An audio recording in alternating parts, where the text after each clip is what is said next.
السلام علیکم ویورس، اشرف sir YouTube channel میں خوش آمدید۔ آج ہم بات کر رہے ہیں 25 دسمبر کے حوالے سے۔ یہ دن جو ہے یہ دو جہتوں سے پاکستانیوں کے لیے بڑی خاص اہمیت کا حامل ہے۔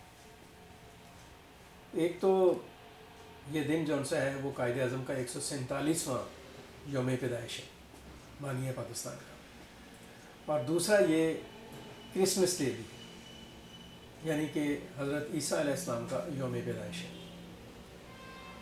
تو پاکستان کا میں نے جو ذکر کیا، یہ دن دونوں حوالوں سے پاکستان کے لوگوں کے لیے بہت اہم ہے، اور پاکستان کے لوگوں کے لیے اس کی اہمیت اس سینس میں ہے کہ ہم بے شک قائد اعظم کے افکار اور ان کے نظریات کے بارے میں بات کر لیں، یا حضرت عیسیٰ علیہ السلام کی جو تعلیمات ہیں جو انہوں نے مسیحیت کی شکل میں عالم انسانیت کے سامنے رکھی، ان کی بات کر لیں، چونکہ بطور مسلمان ہم ان کو مانتے ہیں، اور پاکستان میں رہنے والے جو مسیحی برادری کے لوگ ہیں وہ ظاہر ہے ان کے تو پیغمبر ہیں۔ تو جو تعلیمات حضرت عیسیٰ نے دی، یا جو نظریات اور افکار حضرت قائد اعظم نے پاکستانیوں کے سامنے رکھے، ان میں ایسا کوئی فرق نہیں ہے انسانی بنیادوں پر اگر ہم بات کریں۔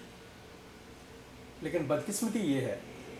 کہ پاکستان بننے کے بعد جو قائد اعظم کے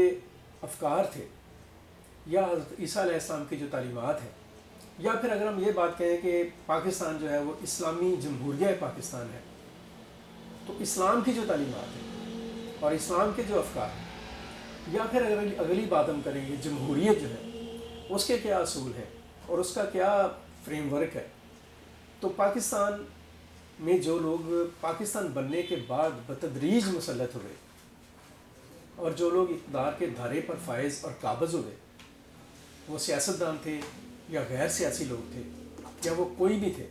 انہوں نے یہ بدقسمتی ہی ہے کہ ان تمام اصولوں سے، ان تمام نظریات سے، ان تمام تعلیمات سے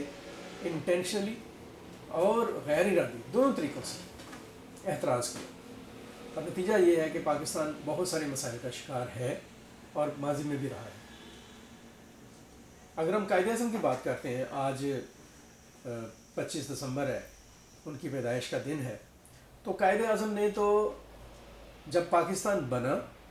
تو پاکستان بننے کے بعد جو پہلی دستور ساز اسمبلی تھی، میں دستور ساز اسمبلی کا ذکر کر رہا ہوں، یہ بڑی ایک اہم اسمبلی ہوتی ہے جس نے ایک ملک اور ایک معاشرے کو ایک آئین اور دستور دینا ہوتا ہے۔ اس اسمبلی سے جو 11 اگست 1947 کو خطاب کیا، ایک لمبے عرصے پر تو اس کے اوپر پردہ پڑا رہا اور ارادتاً اس کو چھپا کے رکھا گیا، لیکن آہستہ آہستہ ذرائع ابلاغ نے جو ترقی کی تو وہ خطاب اب سب کے سامنے ہے۔ اس میں تو کوئی ایسی چیز ہی نہیں تھی کہ جس میں کسی بھی طرح کا کوئی امتیاز دکھائی دے، کوئی فرق دکھائی دے انسانوں کے اندر، مذہب کی بنیاد پر، فرقے کی بنیاد پر، زبان کی بنیاد پر، صوبے کی بنیاد پر، طبقے کی بنیاد پر، یا جسے کہہ لیں کہ کسی بھی، میں کہتا ہوں کسی بھی رویے اور کسی بھی معاملے کے حوالے سے کوئی فرق دور دور تک دکھائی نہیں دیتا تھا، لیکن ہم نے بعد میں فرق پیدا کیا، اور یہ فرق اتنا خوفناک طریقے سے پیدا کیا کہ اب حالات بعض بات ایسا لگتا ہے کہ ہمارے ہاتھ میں ہی نہیں رہے۔ آپ کو میں یاد دلاتا چلوں 25 دسمبر کے حوالے سے ہی کہ قیام پاکستان کے بعد جو پہلی کابینہ تھی پاکستان کی، آپ ذرا اس کابینہ کے جو لوگ ہیں ان کے نام نکلائیں تو آپ کو پتہ چلے گا کہ وہ کابینہ ایک گلدستہ تھی۔ اس میں مختلف مذاہب کے لوگ تھے، مختلف مکاتب فکر کے لوگ تھے، اس میں جیسے کہہ لیں کہ مولانا عثمانی بھی تھے، اور اس میں جوگندر ناتھ منڈل بھی تھے، اور بھی بہت سارے نام ہیں، آپ ذرا فرصت ملے تو وہ نکال کے دیکھیے۔ لیکن آج ہم یہ کام کرتے ہیں کہ ہم نے اپنے آئین میں لکھا ہوا ہے کہ کوئی بھی غیر مسلم جون سا ہے وہ ریاست کے کسی اہم ترین عہدے تک نہیں پہنچ سکتا۔ مجھے نہیں سمجھ آتی کہ ہم کیوں خوفزدہ ہیں۔ ایک بڑی میجورٹی ہے، اپروکسیمیٹلی آپ کہہ سکتے ہیں کہ 95% لوگ جو ان سے ہیں وہ مسلمان ہیں الحمدللہ، اور ایک ملک جس کی آبادی 95% ایک مذہب سے ماننے والوں کے تعلق سے رکھنے والی ہے، وہ لوگ جو نان مسلمز ہیں ان سے اتنے ڈرتے کیوں خوفزدہ ہیں ان سے؟ اور یہ جو امتیازات اور جو اس طرح یہ تفریقیں پیدا کی گئی، یہ کیوں پیدا کر دی گئی کہ یہ مسلم ہے، وہ غیر مسلم ہے، یہ پنجابی ہے، وہ سندھی ہے، یہ بلوچی ہے، وہ پشتون ہے، اور پھر اس کے اوپر جو عمارتیں کھڑی کی گئیں اور ان چیزوں کے اوپر جس طرح کی جیسے کہہ لیں کہ سوچیں اور نظریات پیدا کیے گئے ہیں، ان کو دیکھتے ہوئے خوف آتا ہے، ڈر لگتا ہے، یہ خوفزدہ ہونے کا وقت ہے، ڈرنے کا وقت ہے۔ اور یہ پھر امتیازات اتنے زیادہ ہیں کہ صنف تک چلے گئے ہیں، عورت اور مرد میں چلے گئے ہیں کہ آج 2023 ہے اور 2024 میں الیکشن ہونے جا رہے ہیں، اور 24 کے الیکشنز کی جو ووٹر لسٹ ہے وہ بتایا جا رہا ہے کہ کم و بیش 1 کروڑ خواتین ہیں جن کا آئی ڈی کارڈ ہی نہیں ہے، ووٹ تو بڑی دور کی بات ہے۔ تو ایک ایسا ملک جہاں پہ قانون کی بالادستی کے لیے کام نہیں ہوا،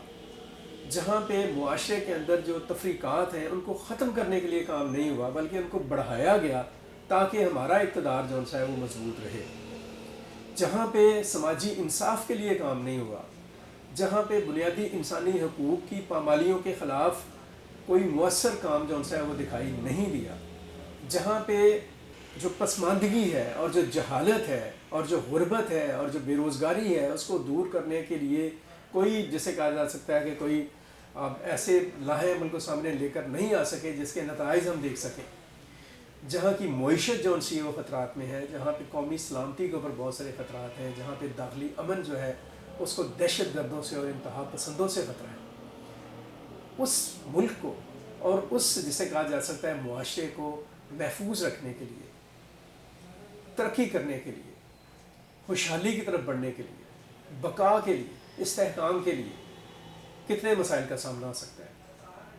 اور یہ مسائل کیسے ختم ہو سکتے ہیں، یہ بھی ایک کویسچن ہے۔ میں یہ سمجھتا ہوں کہ یہ مسائل ختم ہو سکتے ہیں اگر ہم آج کے دن جو قائد اعظم محمد علی جناح کا یوم پیدائش ہے، اس دن قائد اعظم کے افکار اور خیالات کو سمجھ سکیں۔ ہم یہ ضرور کہتے ہیں کہ پاکستان جو ہے مسلمانوں کے لیے بنا تھا، لیکن کبھی ہم نے یہ نہیں سوچا کہ یہ مسلمانوں نے یہ ملک کیوں بنایا اپنے لیے۔ اس لیے بنایا تھا کہ وہ ہندوستان کی جو اکثریت تھی اس کے تعصب، نفرت اور عدم برداشت سے پریشان تھے، اور اس پریشانی کے عالم میں انہوں نے اپنے لیے الگ قرۂ ارض حاصل کیا تھا۔ اس کا مقصد یہ نہیں تھا کہ جب ہم اکثریت میں چلے جائیں گے تو پھر جو ہماری اقلیتیں ہیں ہم ان کو اسی سلوک کا نشانہ بنائیں گے جس کا نشانہ ہم بنتے چلے آ رہے ہیں۔ اور بدقسمتی یہ ہے کہ چند لوگ، مٹھی بھر لوگ جو مذہب کا غلط استعمال کر رہے ہیں، جو اسلام کی تعلیمات کا غلط استعمال کر رہے ہیں، جو قائد اعظم کے افکار کو کیموفلیج کر کے اس کے اوپر اپنی مرضی کی چیزیں مسلط کر کے اپنی مرضی کا نظام مسلط کرنے کی کوشش کرتے ہیں۔ آج ضرورت ہے ان لوگوں کو جواب دینے کی، ان لوگوں کو کمزور کرنے کی اور ان لوگوں کو شکست دینے کی جو قائد اعظم کے افکار، اسلام کی تعلیمات اور مسیحیت جو آج کرسمس کا دن ہے اس کی جو تعلیمات ہے ان کے اور پاکستانیوں کے درمیان دیوار بن کے کھڑے ہو رہا ہے۔ ان لوگوں کو شکست دینے کی ضرورت ہے جو حق کی بات کو اور سچائی کی بات کو بلند کرنے والوں کے اوپر جو دل کرتا ہے کبھی ان کو غدار قرار دے دیتے ہیں، کبھی ان کو کافر قرار دے دیتے ہیں تاکہ ان کی دکان بند ہو۔ ایسے لوگوں کو شٹ اپ کار دینے کی ضرورت ہے آج کے دن، یہ بہت ضروری ہے۔ ہمیں یہ سوچنا ہوگا کہ پاکستان پاکستانیوں کا ہے، پاکستان کی سرزمین کے اوپر رہنے والا ہر وہ شخص جو یہاں پیدا ہوا ہے، جو یہاں پہ موجود ہے، جو یہاں کا شہری ہے، وہ کسی بھی رنگ، نسل، ذات، پات، عقیدے، نظریے، مذہب، صوبے، زبان سے بالا تر ہو کر پاکستانی۔ جب تک ہم یہ سوچ جو سی ہے اس کو پاکستان کے اندر پریویل نہیں کریں گے، اس کو مضبوطی کے ساتھ آگے لے کر نہیں جائیں گے، ہم پاکستان کو مستحکم کرنے میں کامیاب نہیں ہو سکتے۔ یہ ضرور سوچیے، خوفزدہ ہونے کی ضرورت نہیں ہے، ڈرنے کی ضرورت نہیں ہے۔ پاکستان کو پاکستانیوں کے لیے رہنے دیں۔ پاکستان کو فرقوں میں، مذاہب میں، رنگوں اور نسلوں میں، صوبوں اور زبانوں میں تقسیم کر کے کمزور کرنے کی کوشش مت کیجیے۔ لوگوں میں یکجہتی پیدا کیجیے، لوگوں میں ہم آہنگی پیدا کیجیے، لوگوں میں پاکستان اور پاکستانیت کے طور پر ایک جنن ہونے کا جذبہ جو ہے اس کو پیدا ہونے دیں، تاکہ پاکستان کو ترقی یافتہ، مضبوط اور مستحکم کیا جا سکے۔ ایک ایسا پاکستان جس میں قانون کی حاکمیت ہو، ایک ایسا پاکستان جس میں نظام عدل مضبوط ہو، ایک ایسا پاکستان جہاں پہ معاشرے میں مساوات ہو، ایک ایسا پاکستان جہاں پہ معاشی مضبوطی اور جہاں پہ قومی سلامتی کے مسائل کم سے کم۔